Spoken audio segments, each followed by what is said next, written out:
საქართველოს მორაგბეთა ნაკრები 1-100-ის მესამე რაუნდში რუსეთის ნაკრებს ქალაქ სოჩი დაუპირისპირდა და დაძაბულ შეხვედრაში დაამარცხა. ბორჯღალოსნება სოჩი 2 დღე დაყვეს და ამ ხნის განმავლობაში ქართული დიასპორის მუდმივი ყურადღების ცენტრში იყვნენ. თამაშის დღესაც სტადიონზე საქართველოს ნაკრების გულშემატკივრები ჭარბობდნენ, რომლებიც წვიმიანი ამინდის მიუხედავად გუნდს მთელი შეხვედრის განმავლობაში ქომაგობდნენ და ბორჯღალოსებს გამარჯვება მინდორზევე მიულოცეს.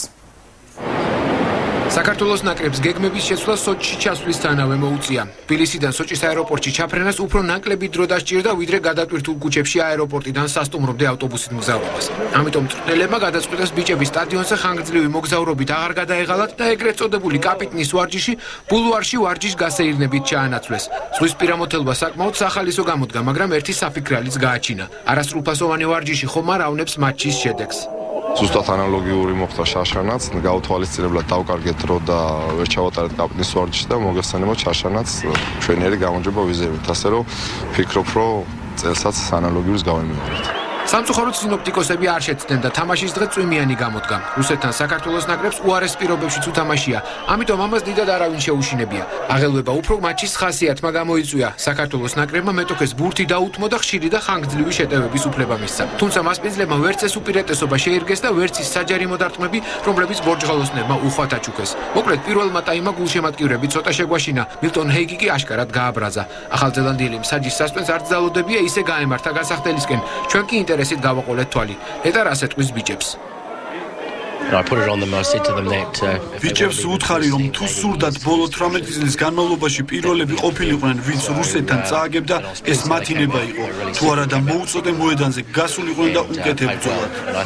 სანამ ჰეიგი ბორჯღალოსნებში ამაღლებული გრძნობების გაღვიძებას ცდილობდა, ტრიბუნებზე შეკრებილ ქართულ გულშემატკივარს ადგილობრივი ფოლკლორული ანსამბლი იმერეთი ართობდა. შემდეგ კი მეორე ტაიმი დაიწყო და ჰეიგის სიტყვების შედეგიც ვიხილეთ და შეცვლებისაც. ლაშა ხმალაძემ რუსთადაცვის ხაზი თავის ნახევარზე გაჭრა. საკმაოდ ბევრი ირბინა და ბურთი მამუკა გორგოძეს გაატანა. მან კი ფრთაზე კოლელიშვილი მოძებნა და დროული პასით ლელო დაადებინა. გუნდური თამაშის დაბოლოება იყო. ან მე დავდებდი ამ ლელოს შეიძლება სხვას დაედო რა. თავარია რომ რაღაც მომენტში ვიპოვეთ ჩვენი თამაში და ლელოები დავდეთ, ძალიან სწრაფად დავდეთ, გამარჯვება მოვიპოვეთ. კოლელიშვილმა მეორე რეზულტატურ შეტევაშიც მიიღო მონაწილეობა. მისი გარღვევა რუსებმა ძლივს გააჩერეს, დავით კუბრიაშვილის რქენას კი ვეღარაფერი მოუხერხეს და ყველაფერი ცხადი გახდა. საქართველოს ნაკრებმა 23-9 გაიმარჯვა და წლევანდელ 1-1000-ზე წაუგებელი სერია გაიხანგრძლივა. ვერ ვიტყვი რომ მეორე ტაიმში გამოგვივიდა მეთქი და დაულაგდით მეთქი და რაც გვინდა და ის ვითამაშეთ მეთქი, მაგრამ ცოტა უკეთესი იყო გუნდი გამოფხიზდა, მაგრამ თამაშის ბოლომდე მაინც დაძაბული თამაში იყო რა, მაგრამ შედეგი სასურველი დამთავრდა. მოწლები არ მოუგია ჩვენთან და შემოგვახსენე ესე რომ ვთქვა. და ჩვენს კიდე არ დავუხმეთ. გამარჯვებას მოვიპოვეთ. გრუზიაში სინაპადაში საქართველოს ნაკრების თამაშის სტილის შესამჩნევად შეიცვალა. ჩანს რომ მთავარ აქცენტს მხოლოდ შერკინებაზე აღარ აკეთებენ და უკანა ხაზიც კარგად თამაშობს. ჩვენ გუნდს ახლა ორკვირიანი პაუზა ელის. შემდეგ ესპანეთს უმასპინძლებს გათამაშების გამარჯვებული კი სავარაუდოდ 16 მარტს რუმინეთში გაირკვევა.